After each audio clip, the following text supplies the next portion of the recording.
आज हम गाजर पाक बना रहे हैं। ये मम्मी ने पूरे टब के अंदर पहले गाजर भिगो के रखी थी, तब तक हमने और काम कर लिए। गाजर बिल्कुल साफ़ हो चुकी है, इनकी मिट्टी वगैरह धुल चुकी है और मैं बैठ के इनके डंठल काट रही हूँ गाजरों के, और मम्मी इनको छील रही है ताकि जल्दी से अगर हम मिल के काम करेंगे तो आसानी से काम हो जाएगा। और उसके बाद मैं इनको कस दूँगी सारी गाजरों को, ताकि बच्चों को फटाफट गाजर पाक मिल जाए। हालांकि गाजर पाक बनाने में ज़्यादा टाइम नहीं लगेगा जितना इनको कसने में लगता है, हाथ भी दुखने लग जाते हैं। लेकिन ये हमारा मास्टर ग्राइंडर कह लीजिए, इससे हम आटा भी गूँथते हैं। आटा गूँथने की मशीन करके लेके आए थे हम ये, और इससे हम गाजर भी कर सकते हैं। उस टाइम पे मेरी भाभी की तबीयत ख़राब रहती थी, तभी आटा गूँथने का लेके आए थे कि तब डॉक्टर ने मना कर रखा था। लेकिन हमने आटा नहीं गूँथा क्योंकि मम्मी कर देती थी। उस टाइम मम्मी का भी हाथ टूटा हुआ था, तो मम्मी बल्कि हाथ से ही गूँथ देती थी, दूसरे हाथ से, लेफ़्ट वाले से। तो दोनों का काम चल गया और ये रखा का रखा रह गया। अब जब भी हम गाजर पाक बनाते हैं ना, हमारा ये काम तब करता है।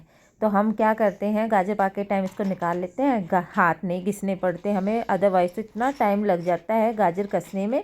हम गाजरों को इसके अंदर कर लेते हैं। ये तो हमारा काम जो था ना घंटे का, वो आप ये लगा लीजिए 5 मिनट में ही कर देता है। शायद 5 मिनट से भी कम लगे, लेकिन 5 मिनट तो आप लगा लीजिए कि लग जाते हैं। तो ये गाजर है हमारी 5 किलो, दूध है हमारा 10 किलो, क्योंकि जितनी गाजर होती है मैक्सिमम है ना, दूध उससे डबल ही होना चाहिए, भले ही कितना ही अच्छा दूध क्यों ना हो। लेकिन फिर भी दूध अगर आपका डबल होगा ना तो गाजर पाक ज़्यादा अच्छा बनेगा। ये एक तरह का फार्मूला है आपका। तो ये हमने गाजर ले ली है, क्योंकि हम पहले गाजरों को उबालेंगे नहीं, सीधे दूध के साथ ही इनको बनाएंगे। कई तो क्या करते हैं, पहले गाजरों को कुकर में उबाल लेते हैं, तो उससे फिर वो कम दूध यूज़ होता है क्योंकि गाजर पहले ही उबल चुकी हैं। लेकिन हम तो इकट्ठी इनको डालेंगे, बैठ के चूल्हे के ऊपर बनाएंगे, सीखते भी रहेंगे बनाते। ये देखो हमारी गाजर कितनी ईजिली हो रही है, मैं इसके अंदर डालती जा रही हूँ, कोई भी मेहनत नहीं है मेरी। मैंने सिर्फ गाजर डालनी है और इससे प्रेशर डालना। आजकल की मशीनों ने तो ना फ़ायदे भी बहुत हैं, इनके नुकसान हैं। तो काम को मिनटों में कर देते हैं, पहले वाली मेहनत ही नहीं रही है। नुकसान ये है, हम पहले अपना हाथ से काम करते थे, एक्सरसाइज होती थी, अब वो एक्सरसाइज ही नहीं होती है कि सब मशीनों ने काम कर दिया है। तो इधर मम्मी बैठी है चूल्हे पे। चूल्हा मम्मी ने स्पेशल लिपा ही इसलिए था गाजर पाक निकालने के लिए, गूंद बनाने के लिए। लेकिन गूंद तो हमने बना लिया, अब गाजर पाक की बारी है।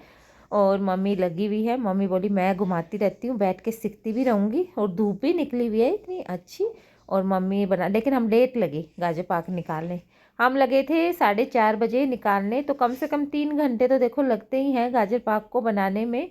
तो जब तक मम्मी लगी, मैं बीच में काम कर रही हूँ, बीच बीच में हिलाती रहती हूँ इसको, ताकि मम्मी को भी थोड़ा रेस्ट मिल जाए। और मैंने चाय बना ली है, हम चाय भी पी रहे हैं बैठे बैठे। और मम्मी गाजर को भी घुमाई जा रही है, काफ़ी स्पीड से लगी ताकि नीचे ना लग जाए।